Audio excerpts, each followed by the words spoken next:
So, for my ideal person interview, I've decided to interview Dr. Silva, a family physician, and here the interview goes. So, hi, Dr. Silva. My name is Sathiyeswaran, Hi, Sajan. and I'm a student at Sir John A. Macdonald Collegiate Institute. And for my careers project, I've decided to interview you as my ideal person. Thank you. So, these are some of the questions which I'll ask you. And, yeah. Okay, so as a teenager, what job did you always want to have? You know what? My father's a doctor, and I think ever since I was a child, just seeing him and the way he interacts with his patients and the love that he has for his profession has always, that inspired me to become a doctor myself. Yeah. So, is this job similar to what you're doing today, or?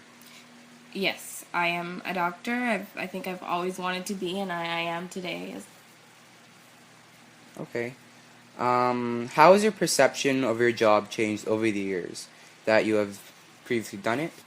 I guess there's certain things that I haven't anticipated, like when it's hard to tell your patients that the government's cut down on so much, and so your OHIP doesn't cover things, things like that. It's just not as easy interacting with your patients as I had imagined coming into the field, but it's not such a big thing. But I guess that's one of the perceptions that have changed a bit for me. So, can you give me one example of what has changed for the better or for the worse? Yeah, like I said, I mean, I wouldn't say it's worse, but it's just a bit different, I guess, than what I had expected.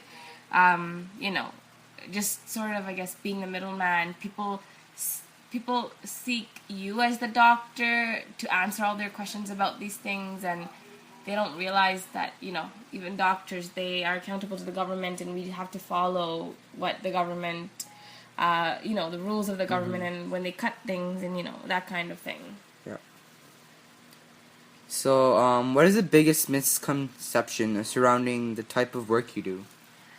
I think that people think if you're a doctor, you're making lots of money and you're living the high life, but they don't realize that being a doctor it comes with you being very accountable. You're accountable to your patients, to the government.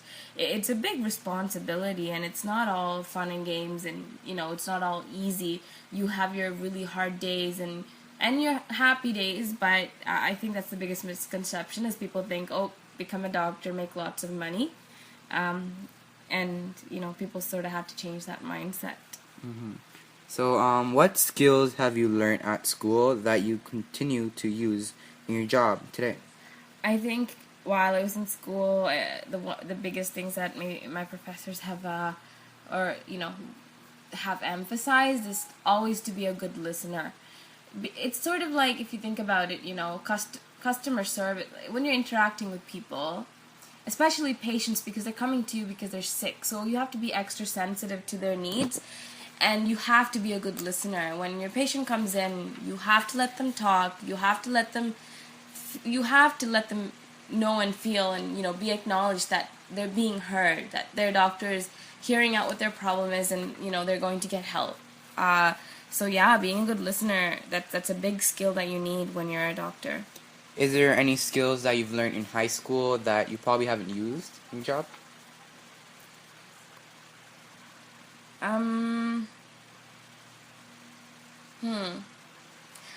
it's a hard question to answer. I feel like all the skills that you do shape you as a person, and it comes in there somewhere when you're doing your job. But I guess it's a little hard to pinpoint specific skills I think all skills you learn, whether you realize it or not, you do use it at some point.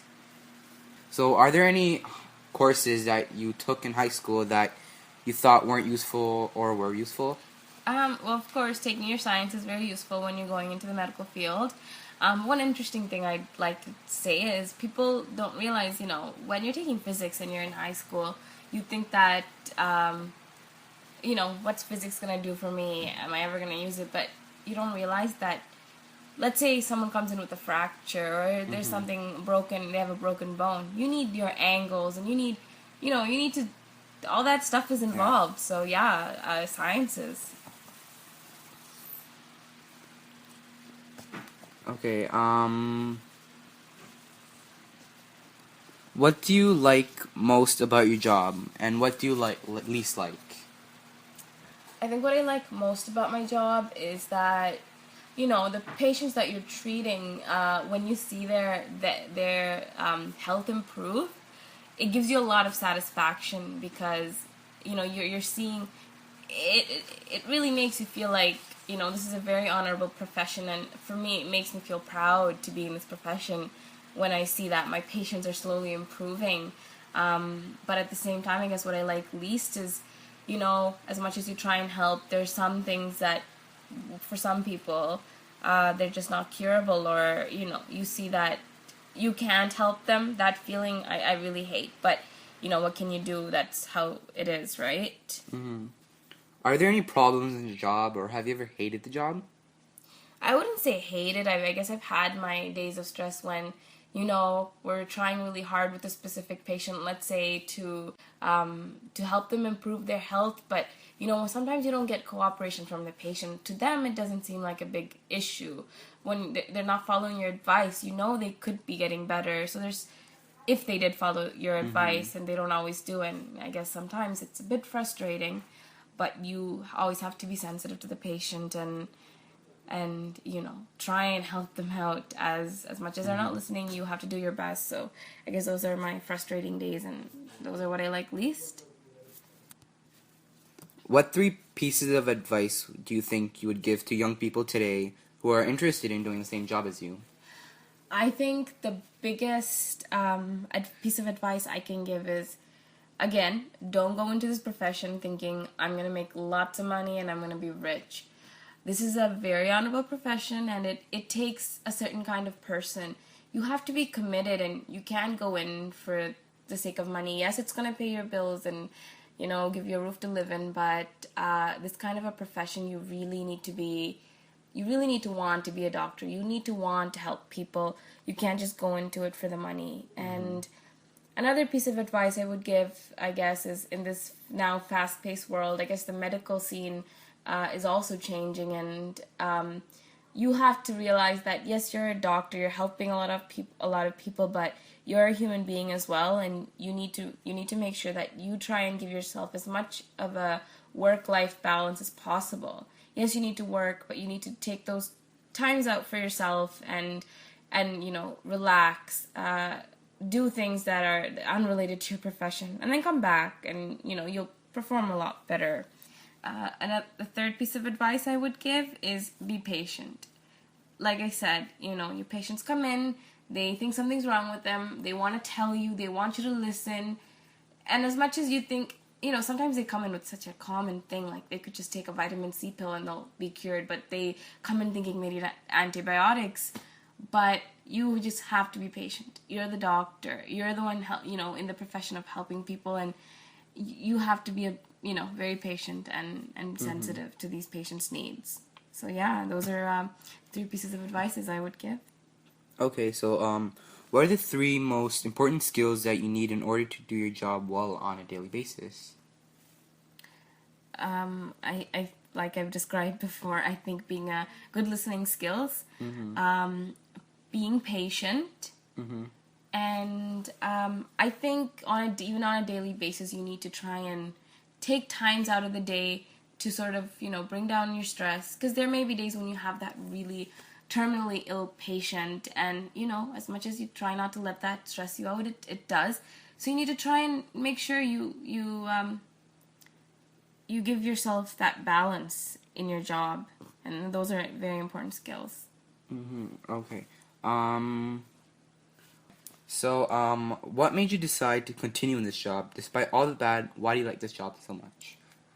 I think what makes me continue is when, I see, like I said before, I see that, patients' health is improving, it gives me such great satisfaction to know that I'm part of this care for this patient, that I'm part of their recovery, and I'm part of that reason for them living a bit longer because they're healthier. So that gives me great satisfaction. Okay. How do you balance your career with your personal and family life? I think, well, I try and, on my days off, I try not to, think about anything work related. Of course, I'm a normal human being too. I spend time with my friends and family and, watch movies, cook something, just, I guess, what everyone else would do. But I think it's important. I mean, sometimes, like, of course, I don't work in the emergency. It's a clinic, so I guess it gives me a bit more freedom working in a clinic. On my days off, I can do whatever I want that's not job related. So I guess, yeah, I try and... Do you think your family accepts your job? Do they understand you properly? Yes, I do, because of course, I do come from a family who's already accustomed to a doctor. And so, and of course, in my culture, it's considered such a big honor if you're a doctor. And so, yeah, they're very proud of the fact that I am. Okay.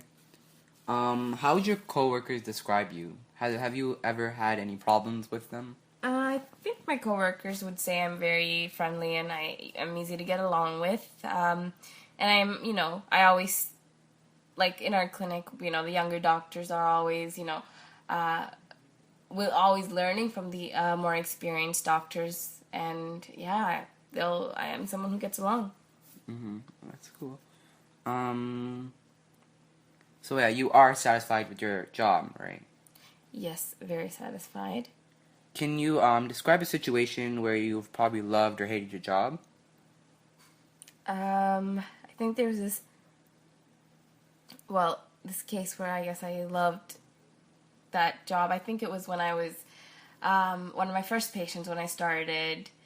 I think his health state wasn't too bad, but I saw, I guess he came under my responsibility and I started treating him. Because he was that first patient that I was treating, and I was seeing that he was getting better and better.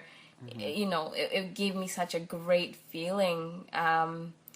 Yeah, I guess that would be one of the moments that I just loved about my job, was when I was starting off and someone that I was helping to care for, it was getting better. It made me very happy.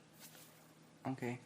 Thank you very much, Dr. Silva, and I hope to meet up with you some other time, and I hope that how you answered the questions will help me understand your job and persuade myself to become a doctor myself. I hope you do. Thank you very much for interviewing me, and best of luck with your project. Thank you.